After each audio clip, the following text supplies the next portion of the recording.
আলহামদুলিল্লাহ সূরাতুন নিসা 86-87 নম্বর আয়াতে কারিমা তিলাওয়াত করা হয়েছে। পূর্ববর্তী আয়াতে কারিমায় সুপারিশ সম্পর্কে আলোচনা চলতেছিল।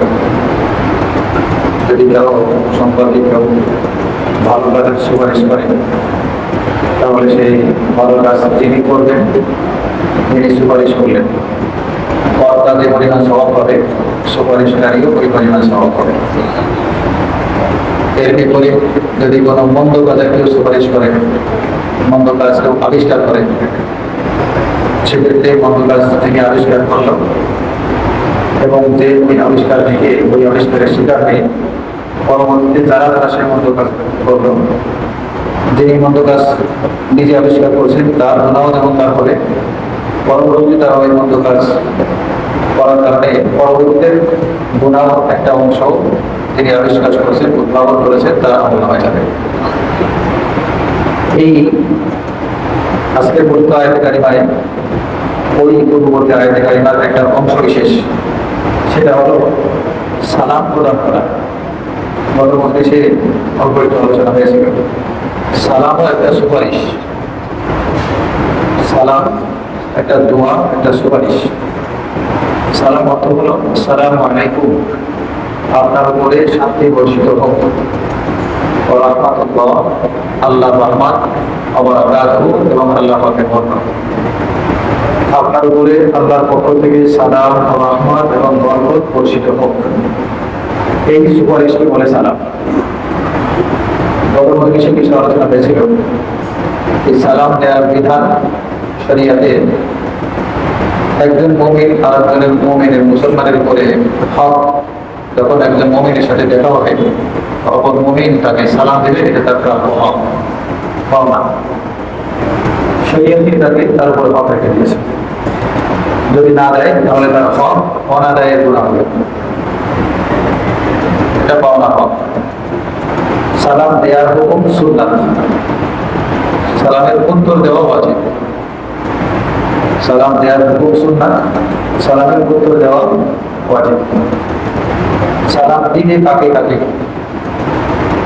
এবং কিছু জায়গা আছে সেখানে সালাম দেওয়ার হুকুম নেই, এটা আমাদের সমাজে জানা থাকা জরুরি।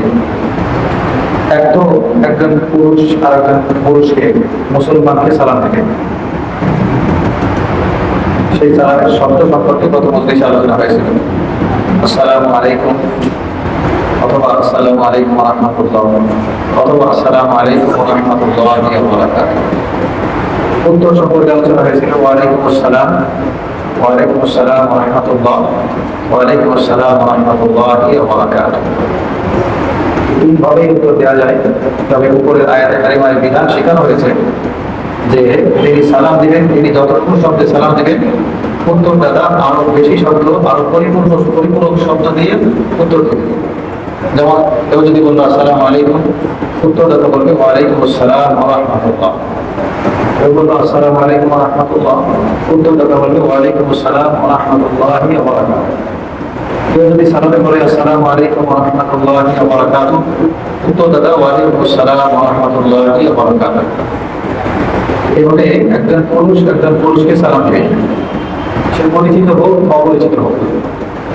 হ্যাঁ, যদি সেক্ষেত্রে দেখা যায় যে অপরিচিত হওয়ার কারণে তাকে একজন মুসলমান মনে করেই সালাম দেওয়া হয়েছে, কিন্তু বাস্তবে সে মুসলমান না, এই ভুলের জন্য তাকে ধর্মান্তর করা হবে না, এটা তার ত্রুটি হিসেবে সাব্যস্ত হবে না। সে মুসলমান মনে করে দিয়েছে, মুসলমানের দেশ, মুসলমানদের দেশে বেশি বসবাস করে, মুসলমানের সমাজ, একজন মানুষকে মুসলমান মনে করা স্বাভাবিক। বিশেষ করে অনেককে তো পোশাক আশাক বেশভূষার কারণে মুসলিম না অমুসলিম ঠিক করা মুশকিল হয়ে যায়, সত্য কথা। কেউ খারাপ মনে করলেও ঠিক করা মুশকিল হয়ে যায়। আমি গ্রামগঞ্জে আমার এক আত্মীয় বাড়িতে নদীর থাকতাম,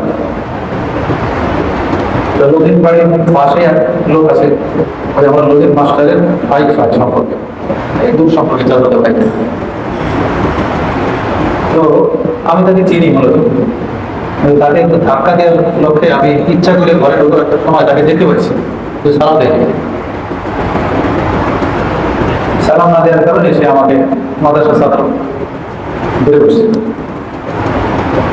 মনে করছে যে এককভাবে আমি মাদ্রাসায় পড়ি, এই জন্য এটা আমার উপর দায়িত্ব, আমি সালাম দেব। আমি মাদ্রাসায় পড়ি, এটা আমার দায়িত্ব এসে পড়ছে এখন, আমি শুধু সালাম দিব, আমাকে আসে সালাম দিবে না। দায়িত্বের কথা যেহেতু আসলে বুঝে বুঝে নেওয়া বিষয়, সালাম নির্দিষ্ট কারো উপরে এরকম নেই যে সালাম সে শুধু দিবে আমি দিব না, শুধুমাত্র আমার দারোয়ান আমাকে দিবে, আমি দারোয়ানকে কখনো সালাম দিব না। শুধু আমার ড্রাইভার আমাকে সবসময় সালাম দেবে, আমি ড্রাইভারকে সালাম দিব না। শুধু আমার কর্মচারী অধীনস্থ যারা আছে তারাই শুধু আমাকে সালাম দিবে সবসময়, আমি মালিক, আমি সালাম দিব না, এরকম নয়। বরং ড্রাইভার মালিককে সালাম দেবে, মালিকের সমান হবে ড্রাইভারকে সালাম দেবে। দারোয়ান যেমন বাড়ির মালিককে সালাম দেবে, বাড়ির মালিকও দারোয়ানকে সালাম দেবে। রিক্সাওয়ালা যেভাবে সালাম দেবে, রিক্সার যিনি যাত্রী উঠবেন তিনিও সালাম দেবেন রিক্সাওয়ালা। এখানে কোনো পেশা ভেদাভেদ নেই।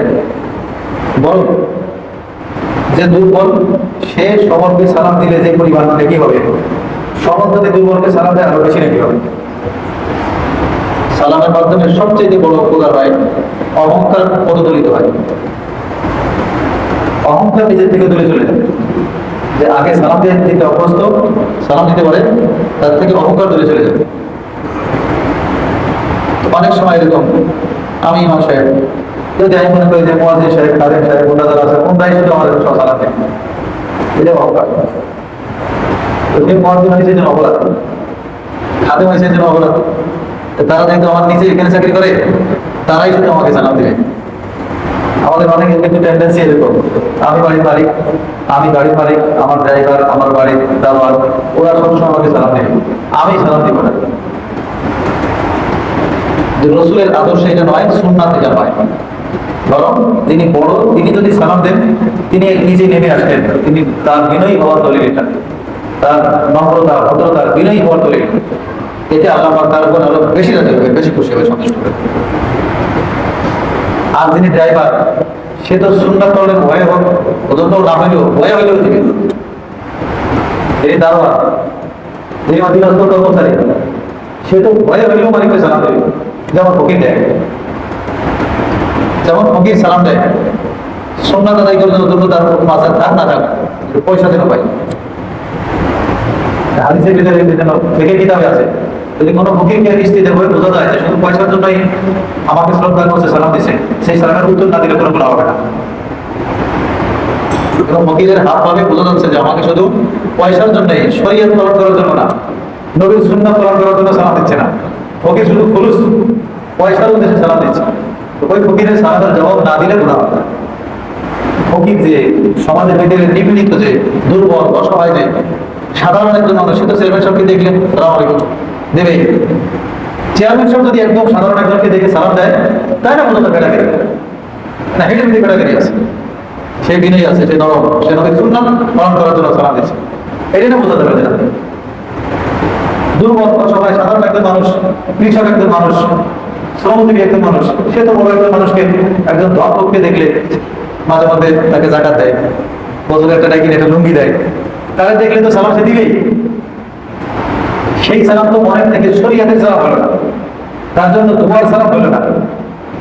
অনেক সময় তো বস তাই সালাম দিতে হয়, বস তাই সালাম দিতে হয়, ভয়ে সালাম দিতে হয়। হাদিসে পাকের মধ্যে আসছে, নবীজি কত সুন্দর চমৎকার বলছেন। নবীজি বলেন মুকরিমা রাজুল মাকামান শারঈ, কিছু মানুষকে সালাম এর মাধ্যমে এরকম সম্মান দেখানো হবে, তার অনিষ্ট থেকে বাঁচার জন্যই শুধু তাকে সালাম দিয়ে মানুষ।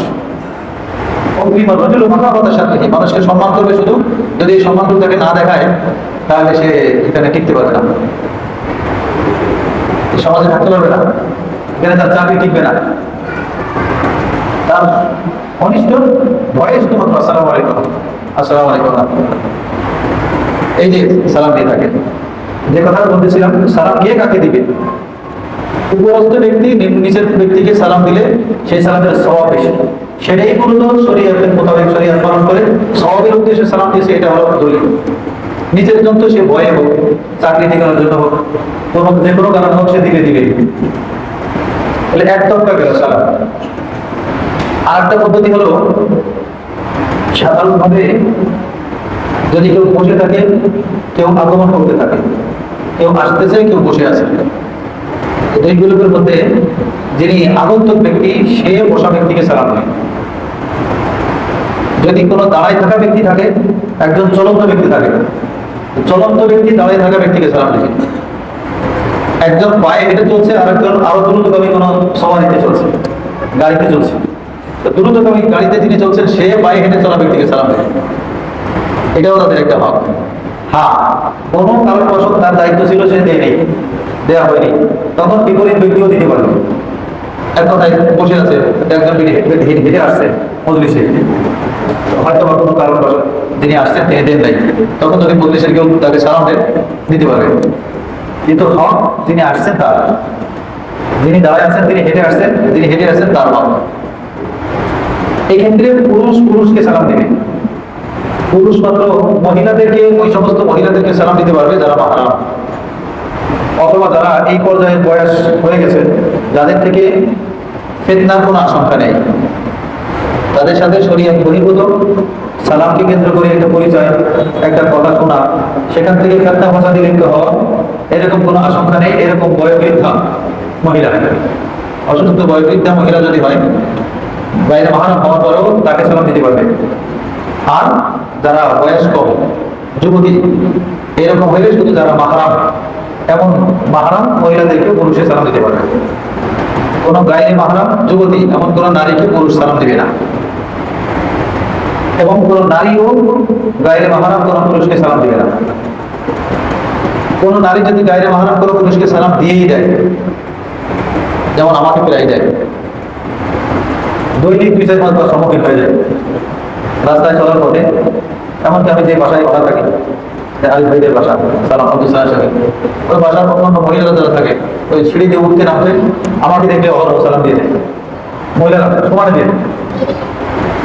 আরিফ ভাইয়ের একটা বোন আছে, একটু শারীরিক অসুস্থ, সে তো সালামের জবাব না দিলে জোর করে ধরবে, সালাম দিছি আপনারা জবাব দিলেন না, সালাম দিছি তো জবাব দিলেন না যে আপনি, একটু শারীরিক অসুস্থ। যাই হোক, মহিলারা যদি কেউ সালাম দেয়, এক কথায় যাদের বয়স এরকম, তাদের সাথে ফিতনার আশঙ্কা আছে, অর্থাৎ একদম বয়োবৃদ্ধা না, সেই ক্ষেত্রে সালামের জবাব পুরুষ মনে মনে দিবে, তাদেরকে শোনায় দিবে না, মনে মনে সালামের জবাব দিবে, শোনায় দিবে না। নিজের পক্ষ থেকে তো ইচ্ছা করে সালাম তাদেরকে দিবেই না, তারা যদি দেয় তাহলে মনে মনে দেবে, উত্তর দেবে। এতে গেল, এ পর্যন্ত গেল মুসলমান মুসলমান মনে করে দেওয়া। যদি অমুসলিমকে সম্মুখীন হয়, অনেকে আমরা চাকরি করতে করি, সিনিয়র বস সে অমুসলিম, অমুসলিমকে সালাম দেওয়ার শব্দ হাদিসে পাকে রাসূলুল্লাহ সাল্লাল্লাহু আলাইহি ওয়াসাল্লাম শিখিয়েছেন। বুখারী শরীফের রওয়ায়াত, বাদশা হিরাক্লিয়াসের কাছে রাসূলুল্লাহ সাল্লাল্লাহু আলাইহি ওয়াসাল্লাম চিঠি পাঠাইছেন, চিঠিতে সালামুল্লাহর কাছে কিভাবে দিতে হবে, নবীজি সেখানে চিঠি লিখে পাঠাইছেন, মিন মুহাম্মদ ইলা হিরাক্লাস, মুহাম্মাদের পক্ষ থেকে হিরাক্লাসের কাছে চিঠি, সালামুন আলা মান ইত্তাবা'আল হুদা, নবীজি লিখে দিয়েছেন, শান্তি তার উপরে বর্ষিত হোক যে হিদায়াত, যে সঠিক পথের অনুসারী। সালামুন আলা মান ইত্তাবা'আল হুদা, নবীজি সালাম দিয়েছেন হিরাক্লাসের চিঠি শুরুতে, যে হিদায়াতের পথ অনুসারী তার উপরে আল্লাহর পক্ষ থেকে শান্তি বর্ষিত হোক। এখনো যদি আমাদেরকে কেউ কোনো মুসলিমকে সালাম দিতে হয়, এই শব্দ দিয়ে বলার অনুমতি আছে, সালামুন আলা মান ইত্তাবা'আল হুদা। বলবেন যে হুজুর, তো বলবেন যে সবাই সালাম একরকম, সে তো আমার সিনিয়র বস, তাকে এরকম সালাম দিলে সে তো আবার মাইন্ড করবে। তখন তাকে বলবেন যে আমাদের ধর্মীয় বিধান, যেহেতু আপনি আর আমি ধর্মীয় পার্থক্য আছে, আপনাকে সালাম দেওয়ার শব্দ এরকম, আমাদের ধর্মের লোককে সালাম দেওয়ার শব্দ এরকম, ধর্মীয় বিধান। আপনাকে সালাম দেওয়ার বিধান আমাদের ধর্মে এরকম, আর আমাদের ধর্মের লোককে সালাম দেওয়ার বিধান আমাদের ধর্মে এরকম। আপনি আমার বস, আপনাকে সালাম দেওয়া উচিত, আপনাকে শ্রদ্ধা জানানো উচিত, সম্মান করা উচিত, তাই আপনাকে শ্রদ্ধা জানাইলাম, একদম বোমা মাসির মতো আপনার রুমে ঢুকলাম না, সালামুন আলা মান ইত্তাবা'আল হুদা। কেউ যদি কোনো বেদর্মী যদি আপনাকে সালাম দেয়, তার উত্তরে আপনি শুধুমাত্র ওয়ালাইকুম বলতে পারবেন। আগে যেমন একজন মুসলমান সালাম দিলে ওয়ালাইকুম আসসালাম ওয়া রাহমাতুল্লাহি ওয়া বারাকাতুহু বলতেন, কোন বেদর্মী আপনাকে সালাম দিলে শুধুমাত্র ওয়ালাইকুম এতটুকু। ওয়ালাইকুম আসসালাম ওয়া রাহমাতুল্লাহি ওয়া বারাকাতুহু, এই তিনটা বড় বলা যাবে না, শুধুমাত্র ওয়ালাইকুম এতটুকু বলে দিবেন। এই সালাম দেওয়ার ফজিলত মজলিসে সংক্ষিপ্ত একটু বলেছিলাম। যদি কোনো মুমিন মুসলমান দৈনিক 20 জনকে সালাম দেয়, নবীজি বলেন আল্লাহ রাব্বুল আলামিন তাকে 20 জনকে সালাম দেওয়ার বরকতে তাকে আল্লাহ রাব্বুল আলামিন জান্নাতি হিসেবে কবুল করে নেন। এই 20 জন এক মজলিসে আছে, তাদেরকে একসাথে সালাম দেয় অথবা ভিন্ন ভিন্ন দিক। ধরেন এক মজলিসে অনেকজন আছে একসাথে, ওই পুরো মজলিসকে সামনে রেখে যদি সালাম দিয়ে দেন, যতজন সদস্য আছে ততজনকে সালাম দেওয়ার হুকুম হয়ে যায়। ওরা তো রাস্তায় চলার পথে ভিন্ন ভিন্ন যদি একজন একজন করে দেয়, তাও যদি 20 জন হয় দৈনিক, নবীজি বলেন যে এমন বান্দাকে আল্লাহ রাব্বুল আলামিন জান্নাত দান করবেন। সালাম দেওয়ার দ্বারা বিশেষ যে উপকার হয়, সালাম হলো একটা দোয়া। গত মজলিসে বলেছিলাম এই দোয়া সবচেয়ে নিকটবর্তী লোকেরা পাওয়ার বেশি হকদার। সেই নিকটবর্তী লোককে আমি ছেলে হিসেবে আমার বাবা, আমার মা, আমার ভাই, আমার চাচা, আমার চাচাতো ভাই, আমার ফুফু, আমার খালা, আমার নানু, আমার পড়শিরা, আমার ছেলে, আমার মেয়ে, এখানে আমাদের খোঁজ করে বের করা চাই কোথায় কোথায় কারা আমার নিকটবর্তী কিন্তু তাদেরকে আমি সালাম দেই না। তাদের হক, তাদের জন্য আমরা দোয়া করা থেকে দোয়া করছি না, অথচ আমার কাছে দোয়া হওয়ার হকদার। স্ত্রী, দাদা দাদি, নানা নানি, এরা আমার দোয়া হওয়ার বেশি হকদার। এদেরকে দেখা হওয়ার সাথে সাথে মুহূর্তে মুহূর্তে সালাম দেওয়া চাই। হাদিসে পাকে আছে, নবীজি বলেছেন যে গাছের এই পাশ দিয়ে ঘুরে এই পাশে একবার দেখা হয়েছে, সালাম দিয়েছে, আবার যদি কি করে আবার আমার সামনে পড়ছেন, আবার সালাম দিয়েছে। এই জন্য যতবার নতুন নতুন দেখা হয়, ততবার সন্তানের সাথে যতবার দেখা হয়, ছেলের সাথে দেখা হয়, মেয়ের সাথে দেখা হয়, স্ত্রীর সাথে দেখা হয়, বাবার সাথে দেখা হয়, মার সাথে দেখা হয়, আসতে যাইতে দেখা হয়, সব বারবার তাদের জন্য সালাম দেওয়া চাই, দোয়া করা চাই। এর বড় প্রতিবাদ হলো অন্যের জন্য দোয়া করলে নিজের দোয়া কবুল হয়। অন্যের শান্তি চাইলে নিজের উপরে শান্তি বসিত হয়। আমি যত আল্লাহর মাখলুকের উপরে মাখলুকের ভালো যাবো, আল্লাহ পাক আমার তত ভালো মঙ্গল করবে। এটা আল্লাহ পাকের বৈশিষ্ট্য। আমি যত মানুষের ভালো কামনা করবো, আল্লাহ পাক তত আমার ভালো দান করবে। আমারটা আমার চাওয়া ছাড়াই আমাকে দান করবে। আল খালকু হায়াতুল্লাহ, তামাম সৃষ্টি আল্লাহর পরিবারের সদস্য। আমার পরিবারের কোনো সদস্যের প্রতি যদি কেউ দয়াশীল হয়, আমার পরিবারের কারোর জন্য যদি দোয়া করে, আমার ছেলের জন্য দোয়া করে, আমার তার প্রতি ভালো লাগে না? আমার সামনে যদি আমার ছেলে মেয়ের জন্য, আমার বাবার জন্য, মায়ের জন্য কেউ দোয়া করে এসে, তার প্রতি আমার দিলটা নরম হয় কিনা? হ্যাঁ, এই সালাম এর দ্বারা আল্লাহর সৃষ্টির উপরে রহমত, শান্তির দোয়া করা হয়। আল্লাহ রাব্বুল আলামিনের ওই বান্দার উপরে দিল নরম। সে আমার বান্দা, আমার মাখলুক, আমার সৃষ্টি, তার জন্য শান্তি চাচ্ছে, তার জন্য রহমত চায়, তার জন্য বরকত চায়, আল্লাহর দিল নরম হয় এই বান্দার। উল্টো আল্লাহ রাব্বুল আলামিন যিনি সালাম দেন, তার উপরে দয়া এবং রহমত বর্ষণ করে। এই প্রচলন আমাদের খুব দরকার, খুব সালামের প্রচলন দরকার। কিছু কিছু এলাকায় আলহামদুলিল্লাহ ছোট থেকে ছোট বাচ্চারা পর্যন্ত সালাম দেয়। ঢাকা শহরে এদের পরিমাণ খুব কম। যাও মাঝে মধ্যে একজন দেন, সালামের শব্দ সহি হয়। আসসালামু আলাইকুম, আসসালামু আলাইকুম। এখন ধীরে দিলাম, যা বললাম এটার কি অর্থ হইল? আসসালামু আলাইকুম। তারপর নির্বাচনী সালাম তো একদম সেরকম। নির্বাচনী সালাম তো শুধু হাত দেখানো ছাড়া, সালামালাইকুম ভাই, সালামালাইকুম ভাই, এটা কি অর্থ? অথচ কত সুন্দর আসসালামু আলাইকুম, আসসালামু আলাইকুম। আল্লাহ আমাদের পক্ষ থেকে বিশেষ শান্তি আদান করে। বিশেষ করে নবী আলাইহিস সালামকে কাফেরদের কেউ কেউ বলতো আসসালামু আলাইকুম, আসসালামু আলাইকুম। আসসালামু আলাইকুম মানে তোমার উপর মউত আসুক। আসসালামু আলাইকুম মানে তোমার উপরে মউত আসুক। দুশমনরা, কাফেররা নবীজিকে সহ্য করতে পারতো না। তারা নবীজিকে দেখলেই এই বদ দোয়া, খারাপ দোয়া করতো, তোমার উপর মউত আসুক, তুমি বললে আমরা বাঁচি তোমার যন্ত্রণা থেকে। তাদের দৃষ্টিতে যন্ত্রণা। এই নবী দাওয়াত দেন, এই দিনের দিকে ডাকেন, এটা তাদের দৃষ্টিতে, তাদের কাছে যন্ত্রণা, বিরক্তির কারণ। এই জন্য তারা আসসালামু আলাইকুম, আসসালামু আলাইকুম। এই সালাম আমাদের বাচ্চাদেরকেও শেখানো দরকার, আমাদের নিজেদেরকেও শব্দগুলো সঠিকভাবে শেখানো দরকার, প্রচলন ঘটানো দরকার।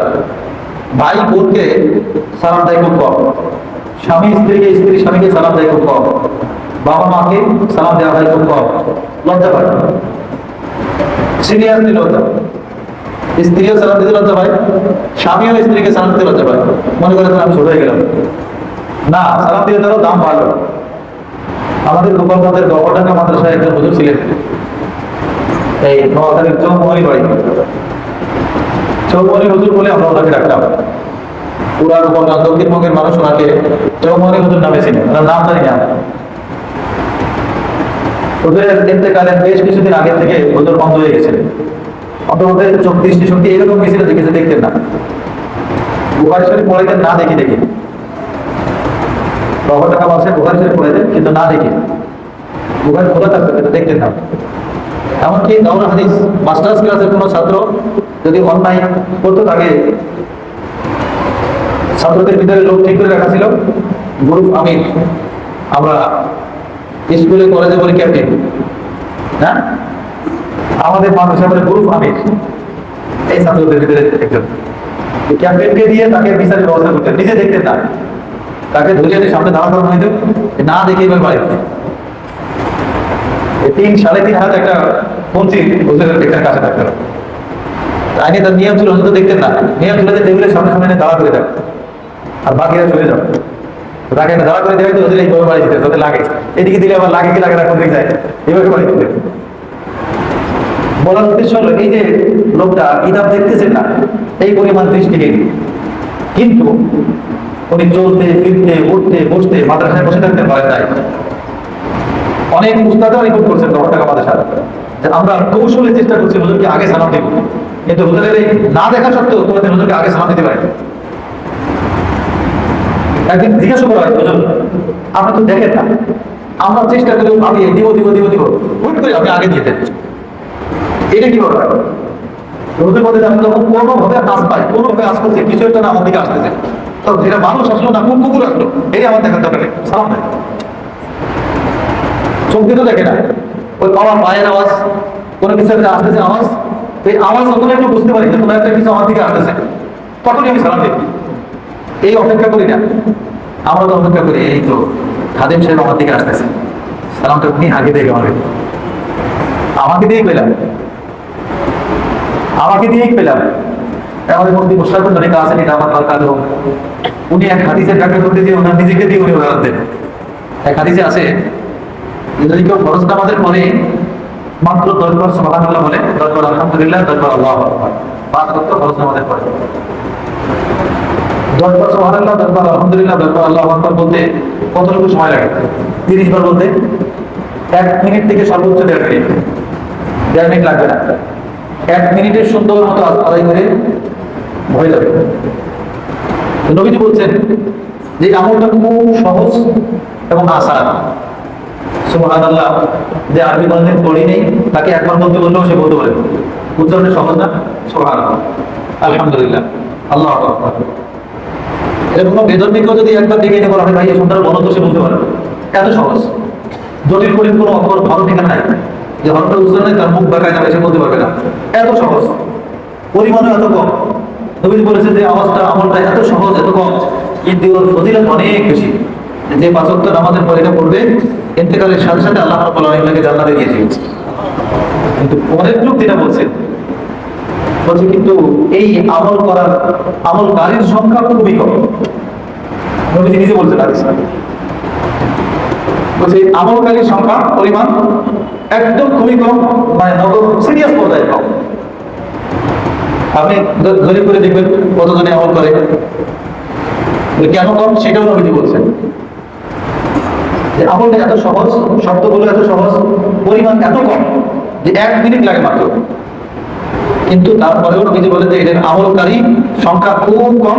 কেন বলে? এই জন্য যে বনি আদমের পিছনে শয়তান লেগে আছে, সালাম ফেরানোর সাথে সাথে শয়তান এসে বলে যে তোমার না আরো কাজ আছে, তোমার তো অনেক কাজ, অনেক কাজ, উঠো উঠো উঠো, তাই যাবে। মুফতি মুশতাকুর নবী কাসেমি বলে যে আমাকে ধোঁকা দেয় কিভাবে জানেন? উনি বলতেছে ওনার ভাষায়, আমাকে ধোঁকা দেয় কিভাবে জানেন? কাকে কোন ধরনের কথা বলতে হবে সেটা শয়তান খুব ভালো বোঝে। সবাইকে এক ধরনের কথা বললে তো হবে না, এক একজনকে এক এক কথা তারা চাইছে বলা শুরু করে দেয়, তাড়াতাড়ি ওঠো। মোস্তাকিব নবী কাসেমি দামাত উনি বলেন যে আমাকে কি বলে জানেন, আমাকে বলে যে তুমি এখানে বসে রয়েছো, ওর কত মরিদ তোমার জন্য বসে আছে। এরা দূর দূর থেকে আসছে, কেউ ওই কুমিল্লা থেকে, কেউ নোয়াখালী থেকে, কেউ সিরিয়াক থেকে, কেউ চট্টগ্রাম থেকে আসছে। তুমি এখানে সালাম ফিরেছেন, তাড়াতাড়ি যাও, এদেরকে দিন শিখে যাবে, চলে যাবে। কয়েক হাজার শ্রোতা বসে রয়েছে, ওয়াজ করতে হবে, তাড়াতাড়ি যাও। উনি একটু বোঝায়, উনি এগুলো বোঝাই জন্য যে আমার যদি এসে বলে যে দোকানদারি করতে যেতে হবে, এটা তাই মানবে। আমি তো দোকানদারির সাথে সম্পর্ক না। আমাকে যদি এসে বলে যে তোমার বাজার করতে যাইতে হবে, শয়তান এটা বলে আমাকে নিতে পারবে না। আমাকে যদি বলে যে দোকানদারি করতে যেতে হবে, চাষাবাদ করতে যেতে হবে, এই যে বলে আমাদের আমাকে উঠে নিতে পারবে না। আমাকে যেটা বলে নেওয়া দরকার সেইরকম একটা তার জীবনে। এইরকম প্রত্যেক ব্যক্তি স্বতন্ত্র হবে, তাকে কি বলে নিতে হবে ভাইয়া শয়তান বোঝে, তাকে তাড়াতাড়ি উঠে নিয়ে। নবীজি বলছেন যে এই যে শয়তান পিছনে লেগে থেকে শয়তান আমল অনেক ছোট, অল্প সময়ে বিনিময় এত বড় হওয়ার পরেও এর আমলকারীর সংখ্যা খুব কম। কেন? শয়তান এসে ধোঁকা দিয়ে দিয়ে সাজাতে করে নিয়ে। আমাদের এই মজলিসে দেখেন এই ঈশার নামাজ পড়তে আরো অনেকে আছে, দেখেন এখান থেকে উঠে যাওয়ার পরে দেখেন টিভির পিছনে বসে রয়েছে, কোনো কাজ নাই,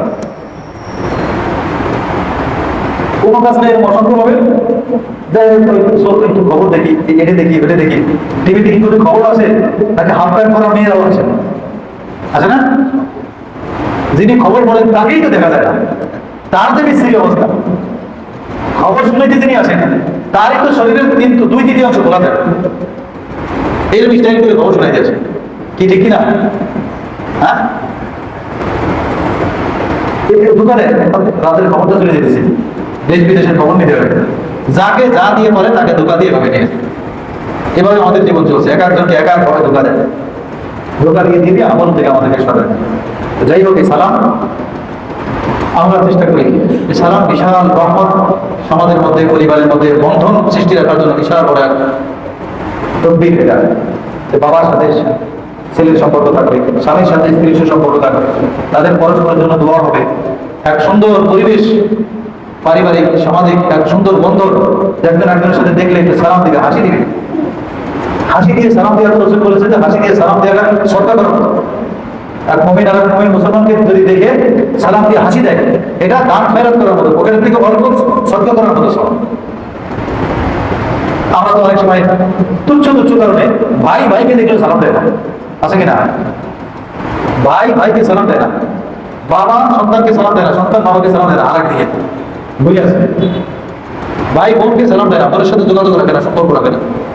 তো সালাম পরস্পরের জন্য ভাতৃত্ব বন্ধন অটুট রাখার জন্য এক অন্যতম বড় এক দোয়া, বড় এক ফজিলতের বিষয়। আল্লাহ আমাদেরকে তৌফিক দান করেন। পরবর্তী আয়াতে আল্লাহ বলেছেন আল্লাহু লা ইলাহা ইল্লা হু। সংক্ষিপ্ত করছি এই আয়াত তৎকালীন সময়ে কিছু মানুষের একটা ভ্রান্ত ধারণাকে নষ্ট করছে, যেটা ঈমানের জন্য অপরিহার্য এক বিষয়। কিছু মানুষ সে সময়ে তারা হাসর টাসর সম্পর্কে অস্বীকার করে বসল। মওতের পরে আমাদের পুনরায় আর পুনরুত্থিত হতে হবে না। আমাদের ঈমানে মুফাসসালের একদম 6 নাম্বার পুনরুত্থানের উপর আমরা বিশ্বাস করি। কি বলেন? আমানতু বিল্লাহি ওয়া মালাইকাতিহি ওয়া কুতুবিহি ওয়া রুসুলিহি ওয়াল ইয়াউমিল আখির, নাকি ওয়াল কাদরি খাইরিহি ওয়া শাররিহি মিনাল্লাহি তাআলা ওয়াল বা'থি বা'দাল মাউত, মৃত্যুর পরে আমাকে আবার উঠানো হবে, এটা আমরা বিশ্বাস করি। কি বলেন? ওই সময় মানুষ কিছু ছিল, তারা বলতো যে না, আমরা যে মারা গেলাম মাটির ভিতরে যে রেখে আসলো এই পর্যন্ত এই সব সিদ্ধান্ত শেষ, এরপরে আর পুনরুত্থান হবে না, হিসাব নিকাশ হবে না। ওদের ওই ধ্যান ধারণাকে আল্লাহ রাব্বুল আলামিন ভুল এবং নস্যাৎ প্রমাণ করার জন্য আল্লাহ বলেন আল্লাহু লা ইলাহা ইল্লা হু, আল্লাহ যিনি ছাড়া কোনো উপাস্য নেই, লা ইয়াজমা'আন্নাকুম ইলা ইয়াউমিল কিয়ামাহ, নিঃসন্দেহে তোমাদেরকে কিয়ামত দিবসে আল্লাহ একত্রিত করবেন, জমা করবেন। লা রাইবা ফি, এই যে আল্লাহ পাক হাসরের ময়দানে আমাদেরকে আবার কবর থেকে পুনরুত্থান করবেন, একত্রিত করবেন, হিসাব নিকাশ হবে, এই ব্যাপারে কোনো সন্দেহ নেই। লা রাইবা ফি, এতে কোনো সন্দেহের অবকাশ নেই। আমান আসতাকা মিনাল্লাহি হাদিসা, এরপর আল্লাহ বলছেন আল্লাহর থেকে অধিক সত্য আর কে? আল্লাহর থেকে অধিক সত্য কথা আর কে বলে? তার মানে আল্লাহ যে কথাটা বললেন, শুনাইলেন যে পরকালে আবার আমাদের পুনরুত্থিত হতে হবে, এই কথাটা এত সত্য, এত ধ্রুব সত্য যে এরকম সত্য কথা আর হতে পারে না। এটা আল্লাহর কথা, আল্লাহ এটাকে সত্য বলেই আল্লাহ প্রমাণিত করছেন।